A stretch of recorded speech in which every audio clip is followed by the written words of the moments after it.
মর মর, হতভাগী, মর, তুই মর। তোর মরণই দরকার। তোর জন্য আমার সারা জীবন ধরে অনেক অনেক কথা শুনতে হয়েছে। কেউ তোকে পছন্দ করে না। তুই সকলের দু চোখের বিষ হয়ে উঠেছিস। তোর জন্য আমার যত জ্বালা, তোর মরে যাওয়াই ভালো। এই কথা বলে বৃদ্ধা ধারালো চকচকে শানিত আঁশবটিটা দিয়ে শেষবারের মতো কোপ বসালো রক্তাক্ত প্রাণহীন মেয়েটার পেট লক্ষ্য করে। অব্যর্থ নিশানায় বটির আঘাত নেমে আসতেই ফালা ফালা হয়ে গেল মেয়েটার উদর। গোটা জায়গাটা বর্তমানে রক্তে পুরোপুরি ভেসে যাচ্ছে। একটা ক্ষতবিক্ষত প্রাণহীন যুবতীর দেহ কাটা কলা গাছের মতো পড়ে আছে রাস্তার মধ্যে। ধুলোর সাথে তরতাজা রক্ত মিশে তা জমাট বাঁধতে আরম্ভ করেছে। তাজা রক্তের লবণাক্ত গন্ধ সূক্ষ্মভাবে মিশে যাচ্ছে বাতাসে। পূর্ণিমা রাতের চাঁদনি আলো তির্যকভাবে এসে পড়েছে সেই বৃদ্ধার মুখমণ্ডলে। বয়সের কারণে বৃদ্ধার মুখ জুড়ে চামড়ায় অনেক অনেক ভাঁজ পড়েছে। তার চোখের দৃষ্টি সম্পূর্ণ ঘোলাটে। মুখে লেগে আছে ভীষণ রকমের একটা ক্ষুরোধার ভাব। চোখের চাহনির মধ্যে যেন অন্তর্হিত রয়েছে রাত চড়া সাপদ প্রাণীর মতো সাংঘাতিক হিংস্র ভাব। মেয়েটির রক্ত দুই হাতের মুঠোয় তুলে নিল বৃদ্ধা। একের পর এক গায়ের জোরে কোপ মারার কারণে ফিনকি দিয়ে বেরিয়ে আসা রক্তের ছিটে লেগে ভর্তি হয়ে গিয়েছে তার চোখ মুখ। হাতের মধ্যে ধরে থাকা ধারালো আঁশবটিটা সশব্দে দূরে ছুঁড়ে ফেলে দিয়ে খিলখিল করে হাসতে আরম্ভ করল সে।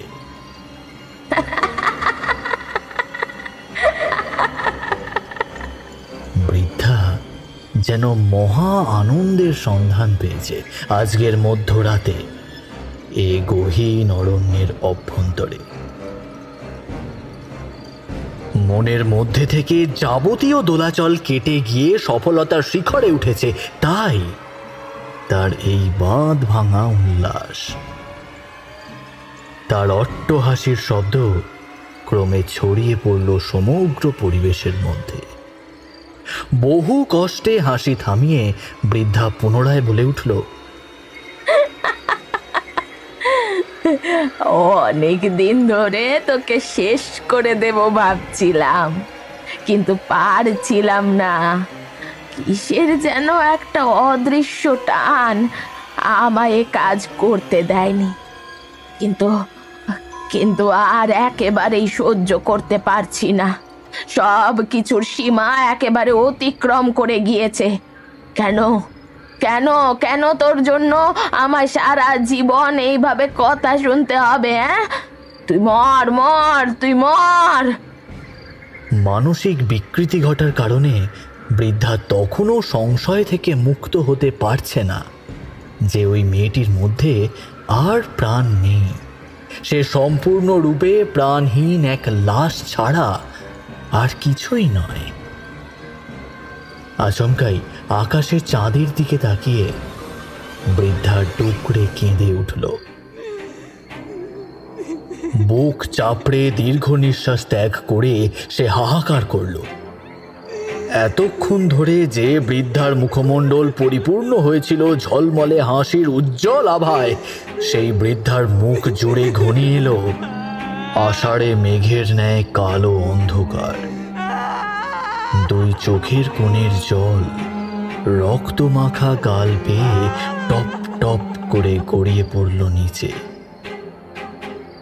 মৃত মেয়েটির মাথা কোলের মধ্যে তুলে নিয়ে সর্বহারা নিঃস্ব জননীর মতো সে কাঁদতে কাঁদতে বলল, হে ভগবান, আমি কি করলাম? আমার নিজের হাতে এইভাবে ওকে মেরে ফেললাম। হায় ঈশ্বর, নিজের হাতে আমি মহা অনর্থ গটিয়ে ফেললাম কি করে! না না, কিছুতেই আমি আর আমার প্রাণ রাখবো না। আমি আমি যখন এই মহাপাপ করেছি, তখন আমাকে আমার করা পাপের শাস্তি ভোগ করতেই হবে। আর আর সেই শাস্তি আমি নিজেই নিজেকে দেব।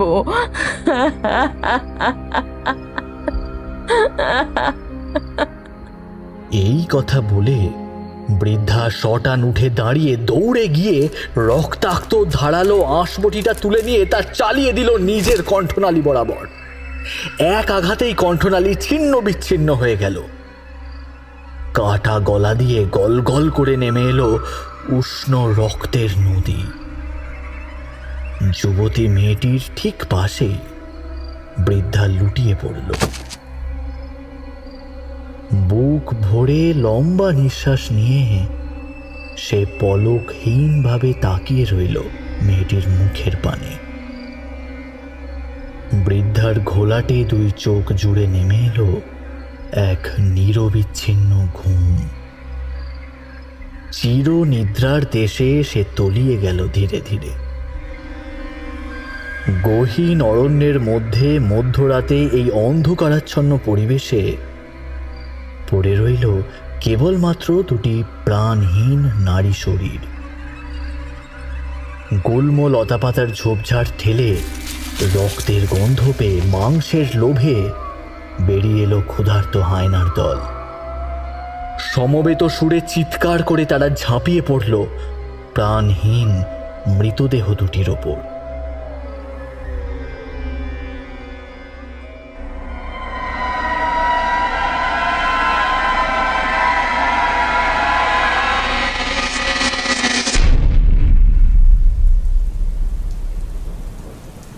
বলো, আজ কি ধরনের গল্প শুনতে চাও?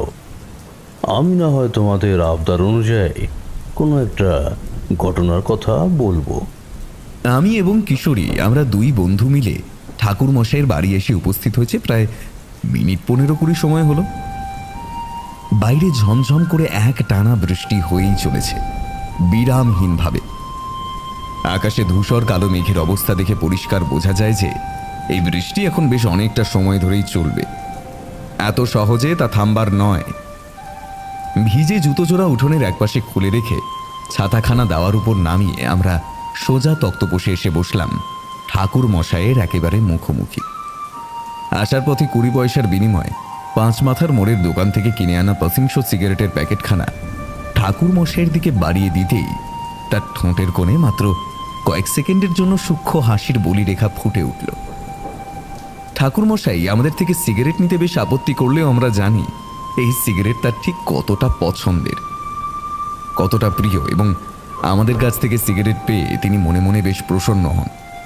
তাই তো আমরা প্রত্যেকবার তার বিন্দুমাত্র কোনো আপত্তি না শুনে একটি করে সিগারেটের প্যাকেট কিনে আনি।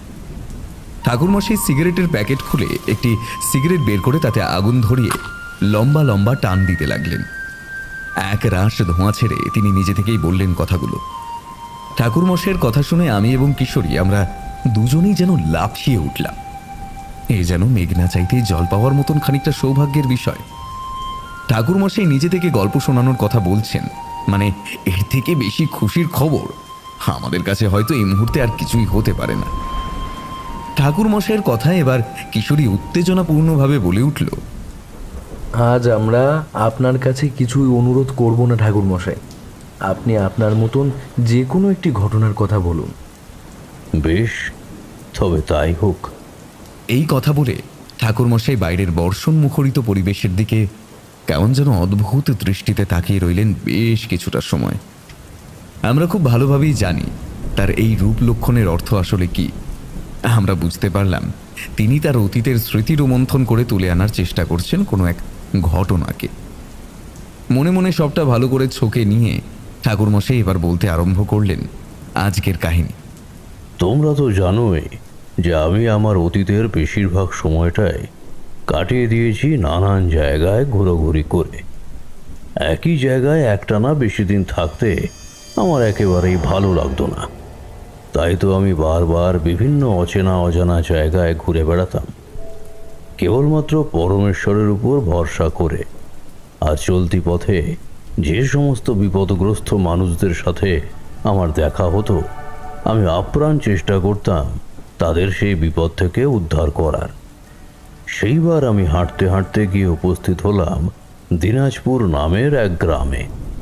তবে সেই গ্রামের মধ্যে প্রথম পা রাখার সাথে সাথেই বুঝতে পারলাম যে সেখানে কোনো সাংঘাতিক অশুভ কিছু ঘটতে চলেছে খুব শীঘ্রই। আমার মনের মধ্যে একটা বিপদ ঘণ্টা বেজে উঠল।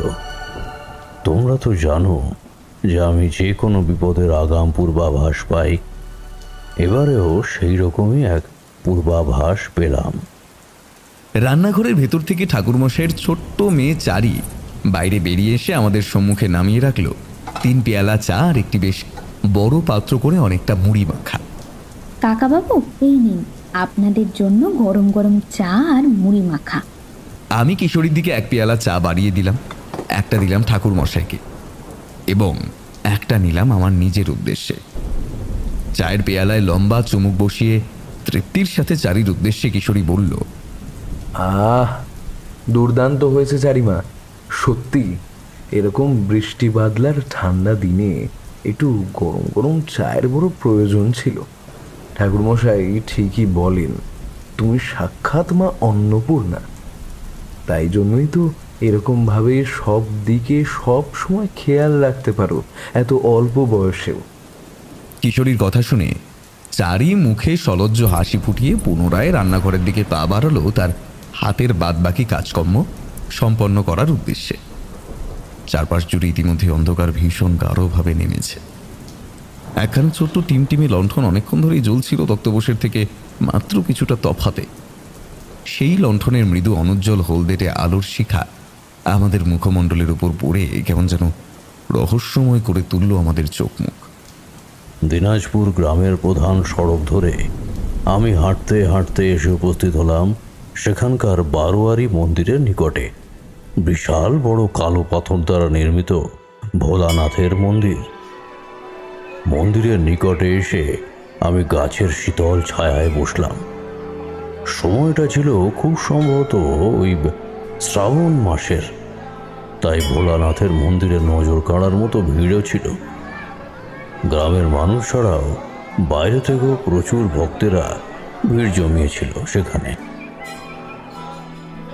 ভোলানাথের উদ্দেশ্যে প্রণাম করে মন্দিরের মাথা ঠেকিয়ে আমি গাছতলায় বসে মুগ্ধ নয়নে তাকিয়ে সমস্ত কিছু দেখছিলাম।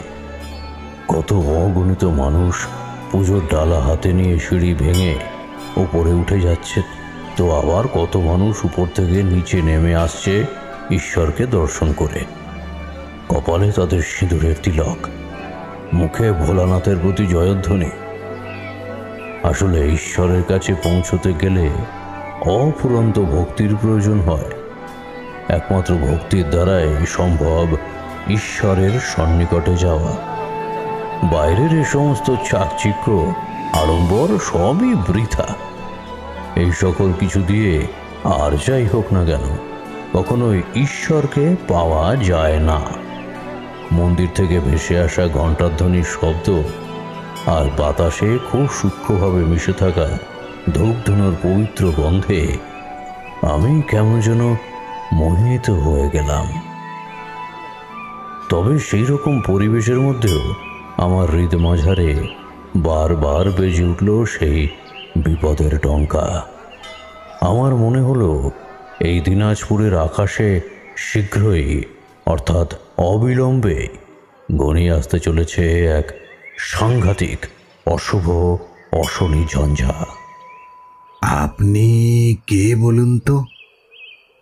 আপনাকে তো ঠিক চিনতে পারলাম না।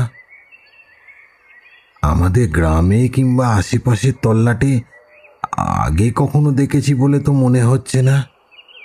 আপনি কি বাবার কাছে পুজো দিতে এসছেন? মানে তাহলে এখানে এভাবে বসে রয়েছেন কেন? মন্দিরের গর্ভগৃহের দরজা তো প্রায় বন্ধ হওয়ার সময় আসন্ন। যান তাহলে একটু তাড়াতাড়ি পুজোটা দিয়ে আসুন। আমি এতটাই গভীরভাবে চিন্তা ভাবনার মধ্যে তলিয়ে গিয়েছিলাম যে একটি বারের জন্য খেয়াল করিনি কখন যেন একজন বৃদ্ধ পূজারী মন্দির থেকে বেরিয়ে এসে গাছতলায় আমার ঠিক পাশটিতে বসেছেন। বৃদ্ধ পূজারীর কথায় আমার সম্বিত ফিরে এলো। আমি বৃদ্ধের দিকে ঘাড় ঘুরিয়ে তাকাতেই দেখলাম ভদ্রলোকের চোখে মুখে একটা অদ্ভুত রকমের আলোর দ্যুতি খেলা করছে।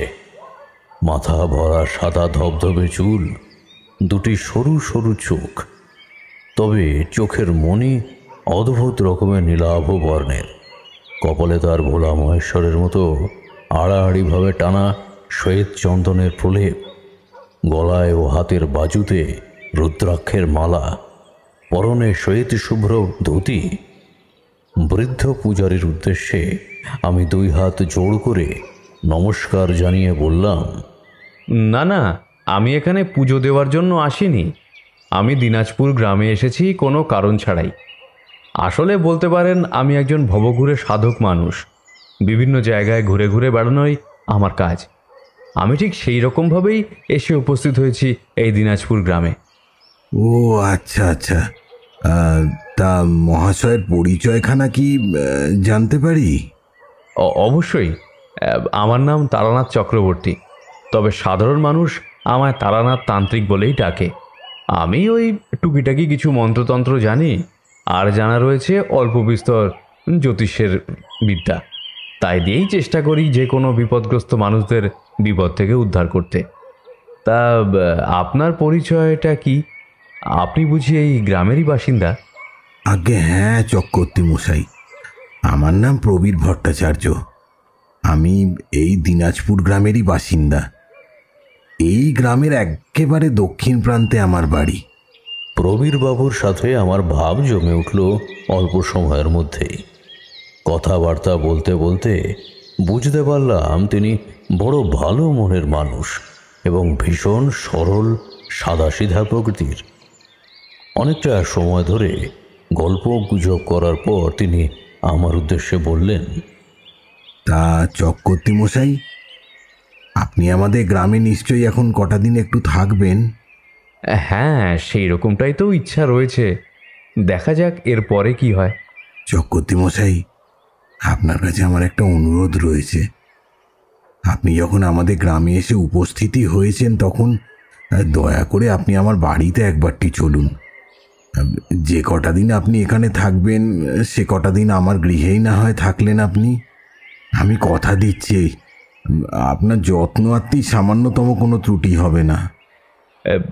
আমায় মার্জনা করুন প্রবীরবাবু, কারণ আমি আপনার এই অনুরোধটি কিছুতেই রাখতে পারবো না। সে কি, কেন? আমিও কিন্তু সৎ ব্রাহ্মণ সন্তান।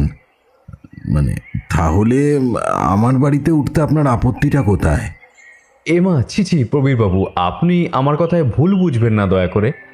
আসলে আমি একেবারেই এই সমস্ত জাতপাতে বিশ্বাসী নই। আমি সকলের ঘরেই যাই, তবে এভাবে কোনো গৃহস্থের বাড়িতে গিয়ে থাকাটা আমার পক্ষে একেবারেই স্বভাব বিরুদ্ধ একটি কাজ। আমি একজন অত্যন্ত সাধারণ ভবঘুরে মানুষ। বিভিন্ন জায়গায় নিত্যদিন ঘুরে ঘুরে বেড়ানোই আমার কাজ। তাই আমার অভ্যাস রয়েছে বাইরে খোলা আকাশের নিচে রাত কাটানোর। কোনো গৃহস্থের বাড়ির নরম পালঙ্কের থেকে আমি বড় সুখ খুঁজে পাই যে কোনো গাছের তলা কিংবা কোনো ভগ্নপ্রায় পরিত্যক্ত মন্দির চত্বর অথবা খোলা আকাশের নিচে নরম কচি ঘাসের উপর মাথা রেখে শুতে। সত্যি চক্রবর্তী মশাই, আজ আপনার সাথে পরিচয় হয়ে আমি অনেক কিছু শিখতে পারলাম। আপনার মতো মানুষের সাথে জীবনে খুব কমই মোলাকাত হয়েছে আমার। ঠিক আছে, আপনি যেরকমটা ভালো মনে করেন তাই করুন। আমাদের এই মন্দিরের পাশে ওই ভাঙা আটচালাটির মধ্যে আপনি থাকতে পারেন। তবে হ্যাঁ, আপনার কোনো কিছুর প্রয়োজন হলে সম্পূর্ণ সংশয়মুক্তভাবে আমাকে জানাবেন। আচ্ছা, বেশ বেশ, ঠিক আছে। চক্রবর্তী মশাই, আপনি এখানেই একটু বসুন, আমি আপনার জন্য একটু ভোলানাথের প্রসাদ নিয়ে আসি। এই কথা বলে বৃদ্ধ প্রবীরবাবু উঠে সোজা চলে গেলেন মন্দিরের গর্ভগৃহের উদ্দেশ্যে। স্বল্প কিছুটা সময়ের মধ্যে তিনি বেশ কিছু কাটা ফলের টুকরো ও কয়েকটি মিষ্টান্ন এনে আমার হাতে দিলেন। আমি অত্যন্ত ভক্তি ভরে তা মাথায় ঠেকিয়ে প্রসাদ মুখে ভরলাম। কিন্তু এত কিছুর মধ্যেও আমার শরীর জুড়ে সেই অদ্ভুত রকমের অস্বস্তিটা চলতেই থাকলো। মানুষের গলায় মাছের কাঁটা বিঁধলে যেরকম খচখচ করে, খানিকটা সেই রকম একটা ভাব আমার হৃদয় জুড়ে ছড়িয়ে পড়ল। আমি পরিষ্কার উপলব্ধি করতে পারছিলাম খুব শীঘ্রই কিছু একটা ঘটবে, যেটা মোটেও স্বাভাবিক নয়। কি হলো চক্রবর্তী মশাই, হঠাৎ করে আপনি কি এত ভাবতে শুরু করলেন? আপনাকে দেখে তো বেশ চিন্তিত বলে মনে হচ্ছে। কোনো বিষয় নিয়ে কি কোনো গভীর চিন্তা করছেন? না না প্রবীরবাবু, আমি একেবারেই চিন্তা করছি না। চিন্তা করার মতো কী বা আছে? প্রবীরবাবুর কাছ থেকে আমি আসল সত্যিটা এক প্রকার বাধ্য হয়েই গোপন করলাম। আমি তার কাছে সম্পূর্ণ অপরিচিত এক ব্যক্তি। কেবলমাত্র কিছুটা সময়ের আলাপ। এত অল্প সময়ের আলাপের মধ্যে আমার ব্যক্তিত্ব সম্পূর্ণভাবে বুঝে ওঠা তার পক্ষে সম্ভবও নয়। শুধুমাত্র প্রবীরবাবু কেন, যে কোনো মানুষের পক্ষেই বিশ্বাস করা বড়ই কঠিন এক বিষয় যে আমি ভবিষ্যতে ঘটতে চলা যে কোনো বিপদের আগাম পূর্বাভাস পাই। আমি যদি তাকে তখনই বলতাম যে প্রবীরবাবু, আমি পরিষ্কার বুঝতে পারছি আপনাদের গ্রামে কিছু একটা অস্বাভাবিক ঘটতে চলেছে অতি অল্প সময়ের মধ্যেই, তাহলে তিনি আমাকে মানসিকভাবে অসুস্থ কিংবা ভণ্ড ভাবতেন। তাই বিষয়টা তার কাছ থেকে আমি সম্পূর্ণভাবেই এড়িয়ে গেলাম। দুপুরের মধ্যাহ্ন প্রহরে সূর্যদেব মাথার উপরে উঠলেন। তিনি মন্দিরের গর্ভগৃহের দরজা বন্ধ করে ভোলানাথের উদ্দেশ্যে প্রণাম জানিয়ে আমার নিকটে এগিয়ে এসে বললেন, চক্রবর্তী মশাই, এবার তাহলে আমি এলাম। হ্যাঁ, আপনাকে কিন্তু আমি বারবার অনুরোধ করলাম আমার গৃহে যাওয়ার জন্য, আপনি কিন্তু রাজি হলেন না। পরে আমি আবার এসে আপনার সঙ্গে একবার দেখা করে যাবক্ষণ। হ্যাঁ, আচ্ছা বেশ, ঠিক আছে, আসুন। আমাকে বিদায় জানিয়ে প্রবীরবাবু হাঁটতে হাঁটতে গ্রামের পথ ধরে মিলিয়ে গেলেন। আমিও সেই গাছতলা ছেড়ে নিকটবর্তী একটি আটচালার মধ্যে এসে আশ্রয় নিলাম। পাশের পুষ্করিণীর টলটলে জলে ডুব দিয়ে কিছু শুকনো খাবার ও কাঁচা ফল খেয়ে ক্ষুধা নিবারণ করলাম। গোটা একটা দিন কেটে গেল ওই রকমভাবেই। স্বাভাবিকভাবেই প্রকৃতির নিয়মে দিনের আলো ফুরিয়ে সাঁঝের অন্ধকার নেমে এলো। তবে রাত কাটল না। শেষ রাতের অন্ধকারে আমার ঘুমটা ভেঙে গেল। আড়ষ্টভাবে উঠে বসতেই আমি টের পেলাম গ্রামের মানুষেরা নিজেদের মধ্যে কথাবার্তা বলতে বলতে হন্তদন্ত হয়ে দলবদ্ধভাবে কোথায় যেন যাচ্ছে। আর এক মুহূর্ত ওই আটচালার মধ্যে না থেকে আমি ছোলাখানা কাঁধে নিয়ে বেরিয়ে এলাম বাইরে। দেখলাম একদল যুবক এক প্রকার দৌড়ে যাচ্ছে। তাদের মধ্যে থেকে একটি যুবকের উদ্দেশ্যে আমি বললাম, কি হয়েছে ভাই?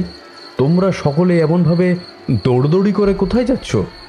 সেই ছেলেটি হাঁপাতে হাঁপাতে আমায় যা বলেছিল তা শুনে আমার পায়ের তলার মাটি যেন মুহূর্তের মধ্যে কেঁপে উঠল। আমি আমার নিজের কানকেও বিশ্বাস করতে পারছিলাম না যে কতখানি সঠিক সংবাদ আমি শুনলাম। আমার হৃদয়ে এক সুতীব্র বেদনায় মোচড় দিয়ে উঠল।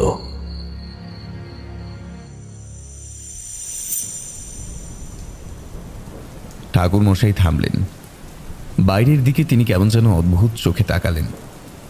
আধো আলো অন্ধকারাচ্ছন্ন পরিবেশ হবার কারণে আমি সঠিকভাবে দেখতে না পেলেও আমার মনে হলো তার দুই চোখ কেমন যেন চিকচিক করে উঠছে।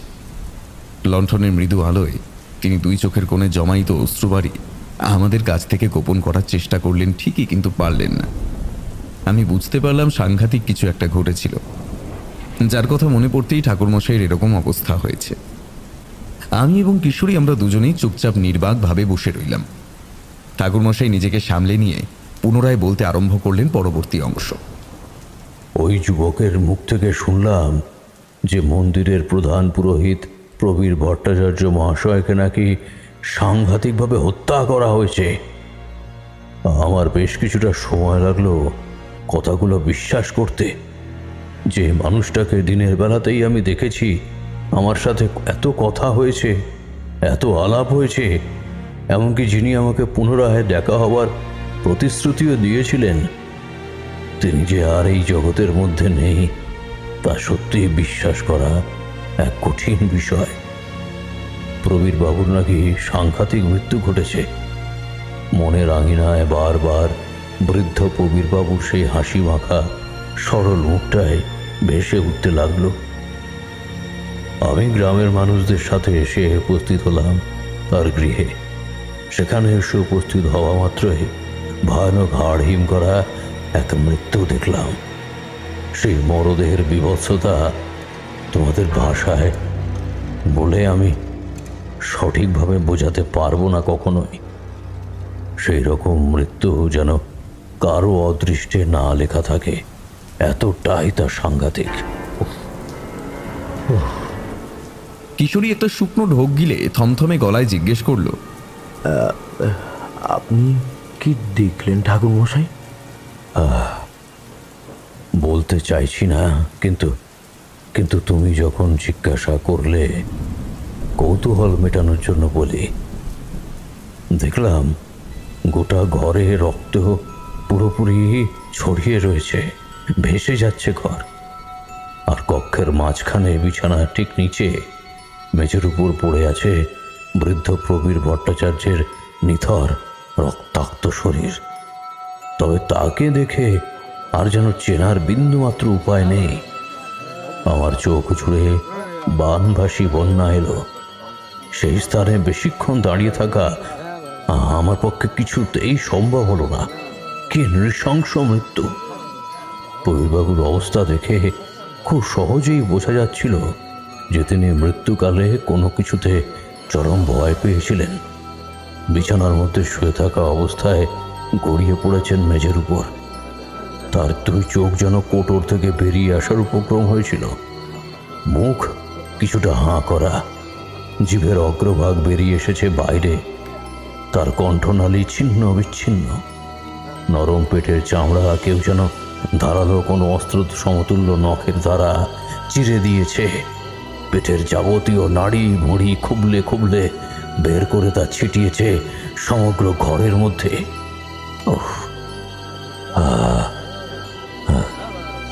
পরিবারের আত্মীয় স্বজন কান্নাকাটিতে ভেঙে পড়েছেন।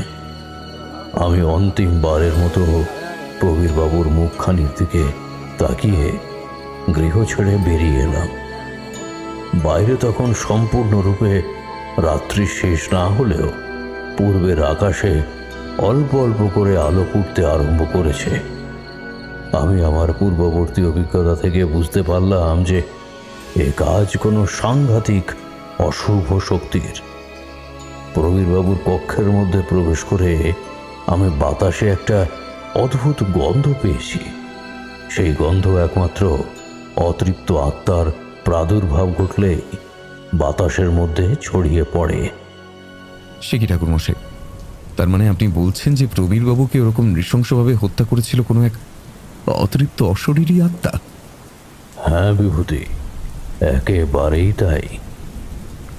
কিন্তু ঠাকুর মশাই, হঠাৎ করে কোনো অতৃপ্ত অশরীরী প্রেতাত্মা প্রবীর বাবুকে হত্যা করলো কি কারণে? কিশোরী, তোমার এই প্রশ্নের উত্তর আমি তখনই পাইনি, পেয়েছিলাম অনেকটা সময় পর। তোমরাও না হয় একটু অপেক্ষা করো, গল্প শুনতে শুনতে সবটাই জানতে পারবে। আচ্ছা বেশ, ঠিক আছে, তবে তাই হোক। এরপর কি হলো ঠাকুর মশাই? প্রবীরবাবুর মৃত্যুর ঘটনাটা ছিল সামান্য সূত্রপাত। আমি তখনও বুঝতে পারিনি যে এরপর আসলে ঠিক কী ঘটতে চলেছে। দিনাজপুর গ্রামের একমাত্র সম্ভ্রান্ত এবং বনেদি পরিবার হলো মল্লিক পরিবার। সমগ্র তল্লাটে 8 থেকে 80 প্রায় সকলেই মল্লিক বাড়ির সদস্যদের চেনে এবং তাদের সম্পর্কে সব কিছু জানে। সেখানকার মানুষ মল্লিক বাড়ির সদস্যদের যথেষ্ট সম্মান করে। এই মল্লিক বাড়িতে এবার ঘটল এক সাংঘাতিক দুর্ঘটনা। সেই পরিবারের মোট 3 জন সদস্যের মর্মান্তিক মৃত্যু ঘটল, বা বলা ভালো কেউ যেন এসে তাদের হত্যা করে গেল। তবে অত লোক, অত কর্মচারী কিংবা প্রহরীর মাঝে যে কেউ কিভাবে এরকম এক সাংঘাতিক ঘটনা ঘটাতে পারে, সে কথাই যুক্তি অথবা সাধারণ বুদ্ধি দিয়ে বুঝতে পারল না কেউই। মল্লিক বাড়ির 2 ছেলে এবং সেই পরিবারের গৃহকর্ত্রীর মৃত্যুতে গোটা গ্রাম জুড়ে এক তীব্র চাঞ্চল্য ছড়িয়ে পড়ল। সাধারণ জনগণের মনে সেই রকম মৃত্যু দেখে নিদারুণ ভয় জেগে উঠল। প্রত্যেকের বুক রীতিমতো কেঁপে উঠল। আমি মল্লিক বাড়িতে গিয়ে দেখলাম। মুখের কথা আর শেষ করতে পারলেন না ঠাকুরমশাই। তার কথা যেন মুখের মধ্যেই আটকে গেল। অতীতে ঘটে যাওয়া সেই ঘটনার কথা আজ এত বছর পর পুনরায় স্মৃতির মণিকোঠা থেকে তুলে আনার কারণে চোখের সামনে তৎকালীন ওই সকল বিভৎস দৃশ্যপট ফুটে উঠতেই তার হৃদয় জুড়ে বুঝি ছড়িয়ে পড়েছে এক শিরশিরে অনুভূতি। পাশে রাখা পানপাত্রের ঢাকনাখানা নামিয়ে রেখে ঠাকুরমশাই বেশ কিছুটা জল পান করলেন।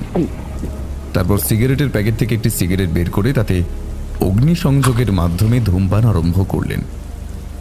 সিগারেট খাওয়া শেষ হলে ছাইদানি হিসেবে ব্যবহৃত নারকেলের আধ ভাঙা মালায় অবশিষ্ট ফিল্টারটুকু গুঁজে দিয়ে তিনি বিস্ফারিত নয়নে আমাদের দিকে তাকিয়ে বললেন, মল্লিক বাড়িতে গিয়ে আমি দেখলাম সেই পরিবারের অবস্থা বড়ই শোচনীয় হয়ে পড়েছে। অবশ্য শোচনীয় হয়ে পড়ারই কথা, কারণ একটি বাড়ির মধ্যে যদি একসাথে 3 জন সদস্যের অপমৃত্যু ঘটে, তাহলে তাদের মানসিক অবস্থা যে ঠিক কীরকম হতে পারে তা আশা করি তোমরা উভয়ই আন্দাজ করতে পারছো। পরিবারের অন্যান্য সদস্যরা বুক ফাটা হাহাকার আর নিদারুণ কান্নায় ভেঙে পড়েছিল। বিশাল বড় মল্লিক বাড়ির চৌকাঠে প্রথম পা রাখার সাথে সাথেই আমার সমগ্র শরীর জুড়ে যেন জোরালো বিদ্যুতের তরঙ্গ বয়ে গেল। আমি আমার পা পিছিয়ে নিতে বাধ্য হলাম। মনে মনে কাল ভৈরব এবং মধুসুন্দরী দেবীর উদ্দেশ্যে প্রণাম জানিয়ে শক্তিশালী গাত্রবন্ধন মন্ত্র দ্বারা দেহবন্ধন করে আমি পা রাখলাম সেই বাড়ির অন্দরমহলে। বুঝতে পারলাম এই মল্লিক বাড়ির মধ্যেও ওই সাংঘাতিক অতৃপ্ত আত্মাটির আগমন ঘটেছিল এবং এই 3 জনের মৃত্যুর জন্য দায়ী সম্ভবত সেই। মল্লিক বাড়ির 3 তলার ছাদ থেকে ঠেলে ফেলে দেওয়া হয়েছিল সেই বাড়ির বড় ছেলে সুধাময়কে। অত উঁচু থেকে নিচে পড়ে সুধাময়ের শরীর পুরোপুরি থেঁতলে গিয়েছিল। দেহের যাবতীয় হাড়গোড় ভেঙে শরীরের মাংস পুরোপুরি কাদার মতো দলা পাকিয়ে গিয়েছিল।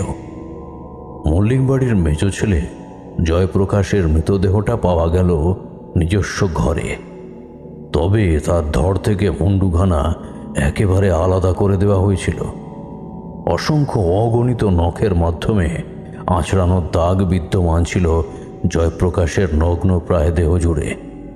কেউ যেন সেই পুরুষের শরীরে তীব্র ঘৃণার সাথে ধারালো নখের মাধ্যমে আঁচড় কেটেছে একের পর এক। মল্লিক বাড়ির গৃহকর্ত্রী তথা প্রতিমা দেবীর মৃতদেহটি উদ্ধার করা হয়েছিল রান্নাঘরের ভিতর থেকে। হৃদযন্ত্র বিকল হয়ে মারা গিয়েছিলেন তিনি। কি তারানাথ, তুমি এখানে আমাদের বাড়িতে? আমার সমস্ত ভাবনার জাল ছিন্ন হলো খুব কাছ থেকে কথাগুলো বলা এক বৃদ্ধের কণ্ঠ শুনে। চকিতে পিছনে ফিরে তাকাতেই আমি দেখলাম এক প্রবীণ ভদ্রলোক দাঁড়িয়ে রয়েছেন আমার সন্নিকটে। বৃদ্ধের মুখখানি দেখে আমার কেমন যেন চেনা চেনা ঠেকলো, তবে কিছুতেই মনে করতে পারলাম না যে তাকে আমি এর পূর্বে কোথায় আর কবে দেখেছি। আমার চোখ মুখের অভিব্যক্তি দেখে বৃদ্ধ মানুষটি আমার উদ্দেশ্যে বললেন, তারানাথ, তুমি আমাকে চিনতে পারছো না? সেই যে সেবার আমার সাথে তোমার পরিচয় হয়েছিল। আমার নাম পার্থপ্রতিম মল্লিক। আমি এই মল্লিক বাড়ির কর্তা। কি হলো তারানাথ, এবার কিছু মনে পড়লো তোমার? হ্যাঁ হ্যাঁ মল্লিক মশাই, আমার মনে পড়েছে আপনার কথা। আমায় মার্জনা করুন, আমি আপনাকে প্রথমবার দেখে ঠিক চিনতে পারিনি। আসলে বহুদিন আগে দেখা হয়েছিল তো, সেই কারণেই প্রথমে বুঝে উঠতে পারিনি সঠিকভাবে। না না বাবা, সে ঠিক আছে। আজ থেকে বহুদিন আগে আমাদের সাক্ষাৎ হয়েছিল। এতদিন ধরে তোমার আমাকে মনে না রাখারই কথা, কিন্তু তারানাথ, আমি তোমাকে ভুলে যেতে পারিনি। তোমার মতন এক অসাধারণ মানুষকে কখনোই ভোলা যায় না। তোমার সাথে আমার সেইবারে যে সাক্ষাৎকারের ঘটনা এখনো স্পষ্টভাবে মনে আছে। তারানাথ, তুমি এখানে আমাদের গ্রামে কবে এলে? সত্যি কথা বলতে কি, তোমাকে আমি আমার বাড়িতে দেখে বেশ অবাক হয়েছি। আগে মল্লিক মশাই, আমি আপনাদের গ্রামে গতকালই এসেছি। তারপর থেকেই যা সমস্ত ঘটনা এখানে ঘটে চলেছে তা প্রত্যক্ষ করেছি। মল্লিকবাবু এরপর আমায় মানুষজনের ভিড়ভাট্টা থেকে খানিকটা তফাতে সরিয়ে নিয়ে এলেন। আমি দেখলাম বৃদ্ধের চোখ মুখ লাল হয়ে উঠেছে। তীব্র কষ্টে অবর্ণনীয় যন্ত্রণায় ধুতির খুঁট দিয়ে চোখের জল মুছে তিনি বললেন, তারানাথ, তারানাথ, তুমি যখন একবার আমার বাড়িতে এসে পড়েছ, তখন এত সহজে আমি আর তোমায় ছাড়বো না। আমার বুকের ভেতরটা বর্তমানে পুরোপুরি ফেটে যাচ্ছে। আমি তোমাকে সেই কষ্ট কিছুতেই বলতে পারবো না। একসাথে আমি আমার 2 পুত্র এবং স্ত্রীকে হারিয়েছি। এই কষ্ট কাউকে বলে বোঝানো যায় না। আমি বেশ বুঝতে পারছি যে তাদের এমন ধারা সাংঘাতিক ভয়ানক অপমৃত্যুর পেছনে দায়ী কোনো এক অতৃপ্ত আত্মা। আমি খুব ভালোভাবেই জানি যে তোমার অনেক ক্ষমতা, অনেক শক্তি রয়েছে। তোমাকে সেই আত্মাটির কোনো এক ব্যবস্থা করতেই হবে, না হলে সে আমাদের পরিবারের হয়তো সকলকে ধ্বংস করে দেবে। আচ্ছা মল্লিক মশাই, আপনি এতটা নিশ্চিত হচ্ছেন কিভাবে যে আপনাদের পরিবারে যে 3 জনের মৃত্যু ঘটেছে তা কোনো এক অতৃপ্ত অশরীরী আত্মারই ঘটিয়েছে? তুমি কি বলছো তারানাথ? এ তো যে কোনো নাবালকের পক্ষেও বোঝা খুব সহজ এক বিষয়। আমাদের এই বিশাল মৌলিক পরিবারের মধ্যে এতজন মানুষ একসাথে রয়েছে। কোনো একজন বাইরের মানুষ কিভাবে বাড়ির অন্দরমহলে ঢুকে 3 জনকে এভাবে একসাথে হত্যা করতে পারবে বলো তো? একমাত্র সে যদি অদৃশ্য বিদেহী কোনো আত্মা না হয়। মল্লিক মশাইয়ের কথায় যথেষ্ট যুক্তি ছিল। তাছাড়াও সেই বাড়ির মধ্যে প্রথম পা রাখার সাথে সাথে আমি বুঝতে পেরেছিলাম এই ঘটনা এক অশরীরী আত্মা ঘটিয়েছে। তাই আমি তার প্রস্তাবে রাজি হয়ে গেলাম। এক অতৃপ্ত আত্মা ঠিক কী কারণে মল্লিক বাড়ির 3 জন সদস্যদের একসাথে হত্যা করল, এই প্রশ্ন আমার মনের মধ্যে ভেসে উঠেছিল। আমার ভীষণ কৌতূহল হয়েছিল এ কথা জানার জন্য যে সেই অতৃপ্ত আত্মার সাথে এই মল্লিক বাড়ির সদস্যদের কিসের এমন শত্রুতা থাকতে পারে, যার কারণে সেই রকম নৃশংসভাবে তাদের মৃত্যুর মুখে ঠেলে দিল। এছাড়াও আরেকটি যে প্রশ্ন আমার মাথায় ঘুরপাক খাচ্ছিল তা হলো মল্লিক পরিবারের সদস্যদের এমন অকাল মৃত্যুর সাথে প্রবীর ভট্টাচার্যের মৃত্যুর কোনো সম্পর্ক রয়েছে কি না।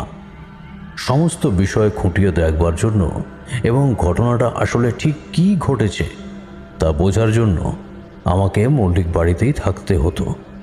তাই আমি পার্থপ্রতিম মল্লিক মহাশয়ের উদ্দেশ্যে বললাম, আচ্ছা বেশ, ঠিক আছে মল্লিক মশাই, আমি না হয় আপনাদের বাড়িতে থাকবো এই কয়েকটা দিন। ঘটনাটা আসলে ঠিক কী ঘটেছে তা বোঝার চেষ্টা করে যথাসাধ্য চেষ্টা করব আপনাদের যাবতীয় বিপদ থেকে উদ্ধার করার। তোমার কথা শুনে বড়ই নিশ্চিন্ত হলাম তারানাথ। আচ্ছা বেশ, ঠিক আছে, তুমি এখানেই থাকো, আমি একবার ওই দিকটায় গেলাম।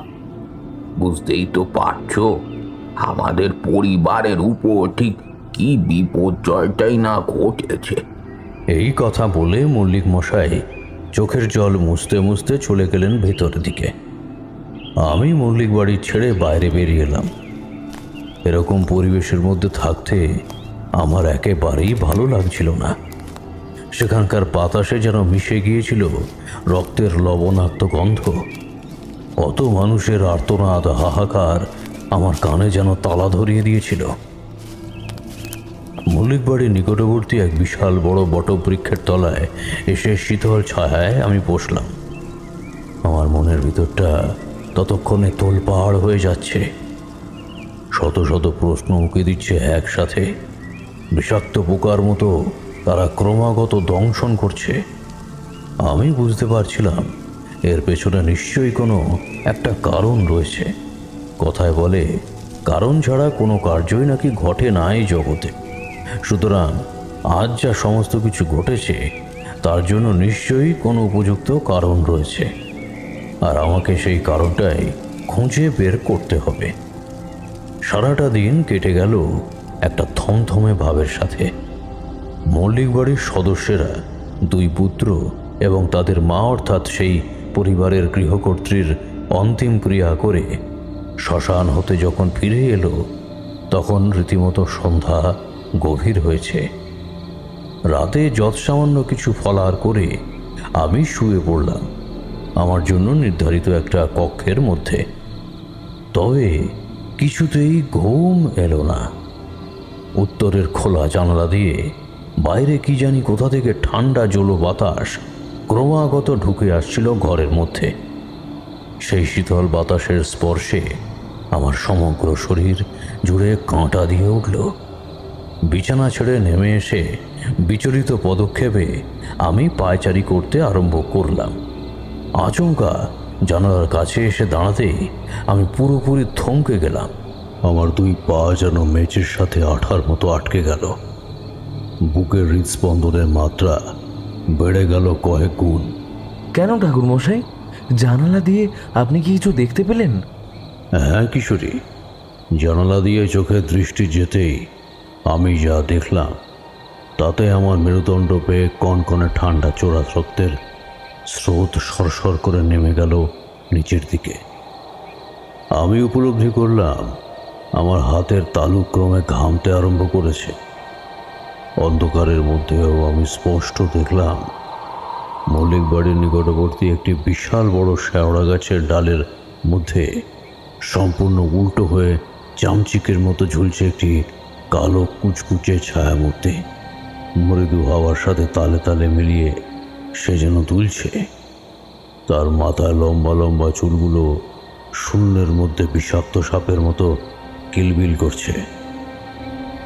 সে বুঝি এতক্ষণ যাবৎ নিজের দুই চোখ বন্ধ করে রেখেছিল। সহসা চোখের পাতা খুলতেই আমি দেখলাম করমচা ফলের মতো টকটকে লাল তীক্ষ্ণ দুই চোখে সম্পূর্ণ পলকহীনভাবে তাকিয়েছে সোজাসুজি আমার দিকে। সেই চোখের মধ্যে যেন মনি বলে কিছু নেই। সম্পূর্ণ উল্টো হয়ে বিকৃতভাবে ঝুলে থাকা সেই ছায়ামূর্তিটিকে গাছের পাতার ফাঁক গলে নেমে আসা যতটুকু চাঁদের চাঁদনি আলোয় দেখলাম তাতে বুঝতে পারলাম সে আসলে রমণী এবং এক অতৃপ্ত প্রেতাত্মা।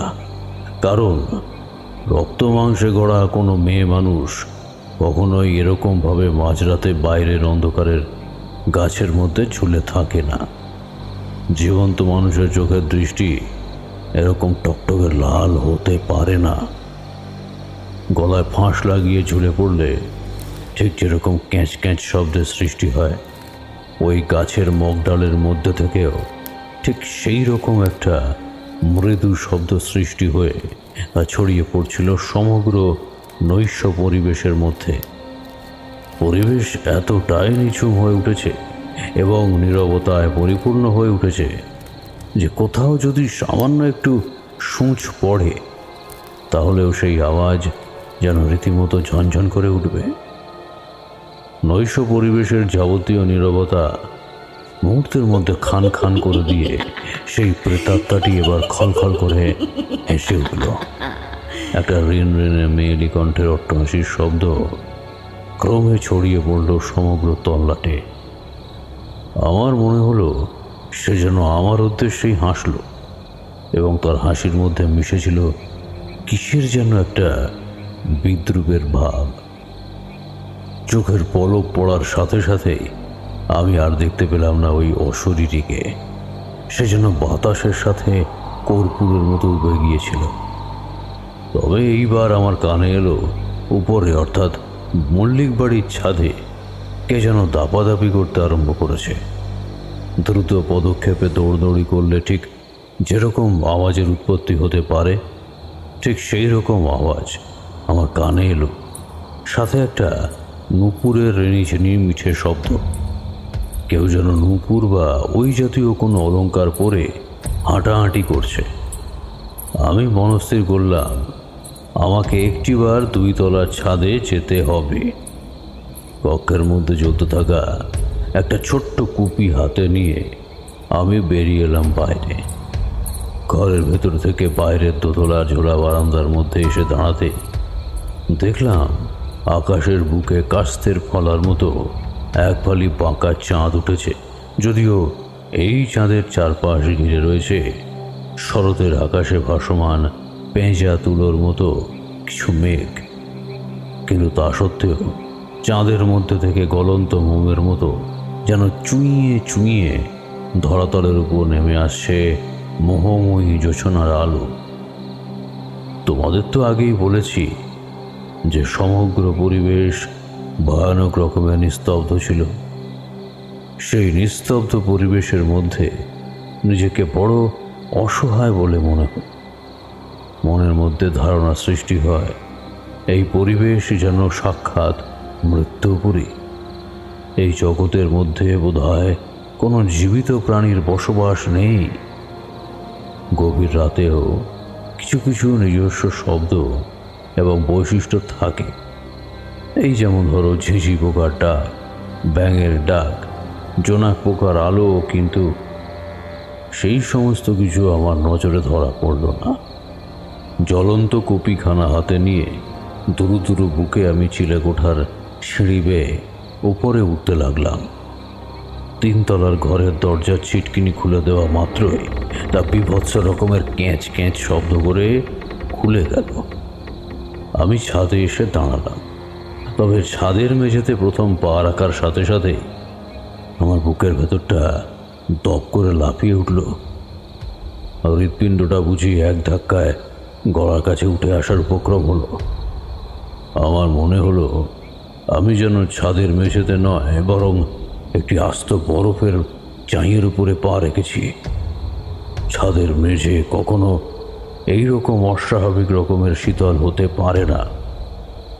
এতক্ষণ ধরে প্রকৃতির মধ্যে এতটুকু বাতাস বইছিল না, কিন্তু এবার কোথা থেকে যেন একদল অশান্ত বাতাস এসে আমার হাতের মধ্যে ধরে থাকা ছোট্ট কুপির মুখে জ্বলতে থাকা আলোর গলা টিপে হত্যা করল।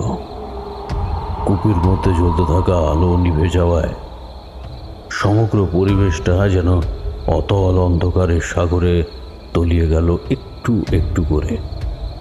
আমি নিশ্চয়তার সাথে জোর গলায় একথা বলতে পারি যে সেই পরিবেশে যদি আমার জায়গায় অন্য কেউ থাকতো, তাহলে সে ওখানেই হৃদযন্ত্র বিকল হয়ে মারা যেত।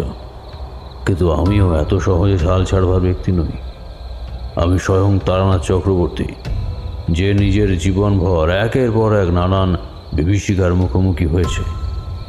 আমি সেই অন্ধকার পরিবেশের মধ্যে হাঁটতে আরম্ভ করলাম। তবে ছাদের একেবারে কোণে এসে দাঁড়াতেই আমি সম্পূর্ণ বাকরুদ্ধ হয়ে গেলাম। পুনরায় দেখা পেলাম অশরীরী রমণীর।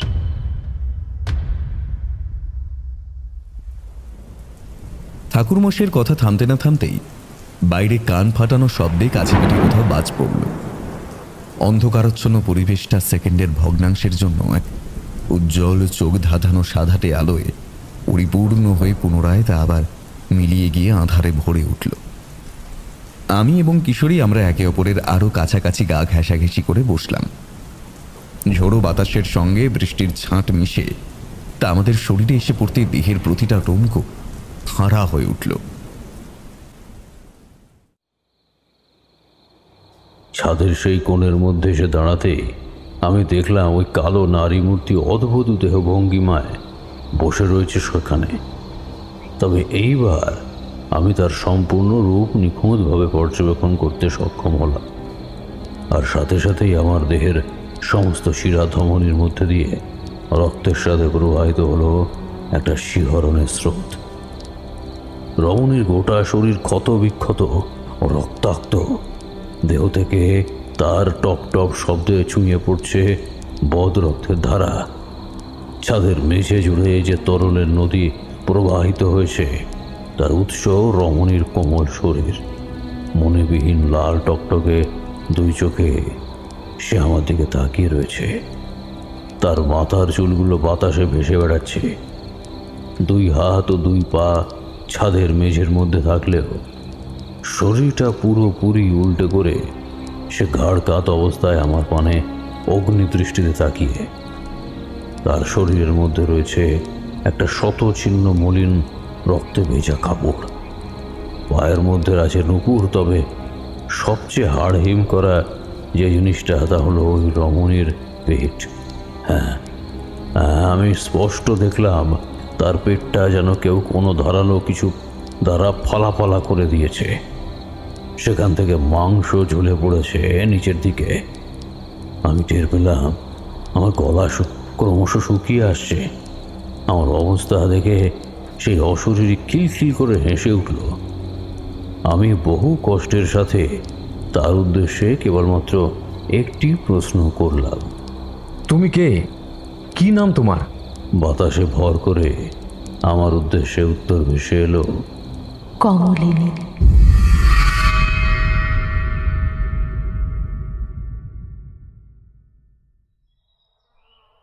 তারানাথ, তুমি আমায় ডাকছিলে?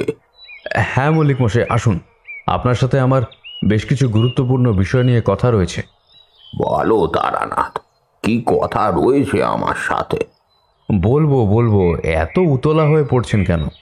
আপনি আগে ভেতরে এসে আরামকেদারের উপর একটু বসুন, তারপর আমি আপনার সাথে সমস্ত কথা বলবো। বলো তারানাথ, এবার বলো কি কথা রয়েছে আমার সাথে। তোমার চোখ মুখ এরকম লাগছে কেন? আচ্ছা তারানাথ, তুমি কি কোনো কিছু জানতে পেরেছো বা বুঝতে পেরেছো? হ্যাঁ মল্লিক মশাই, আপনি একেবারে ঠিক আন্দাজ করেছেন। আমি গতকাল রাতে বেশ কয়েকবার আপনাদের এই মল্লিক বাড়ির মধ্যে থাকা সেই অতৃপ্ত আত্মাটির দেখা পেয়েছি। কি বলছো তুমি তারানাথ? সত্যি তুমি তার দেখা পেয়েছো? আচ্ছা তারানাথ, তাকে কিরকম দেখতে বলতে পারো? কি ব্যাপার বলুন তো মল্লিক মশাই, আপনি আত্মার দৈহিক বর্ণনা জানার জন্য এত বেশি উত্তেজিত হয়ে পড়েছেন কেন? হ্যাঁ, আমি তাকে নিখুঁতভাবেই দেখেছি, আর শুধুমাত্র দেখেছি তাই নয়, তার নামও আমি জানতে পেরেছি।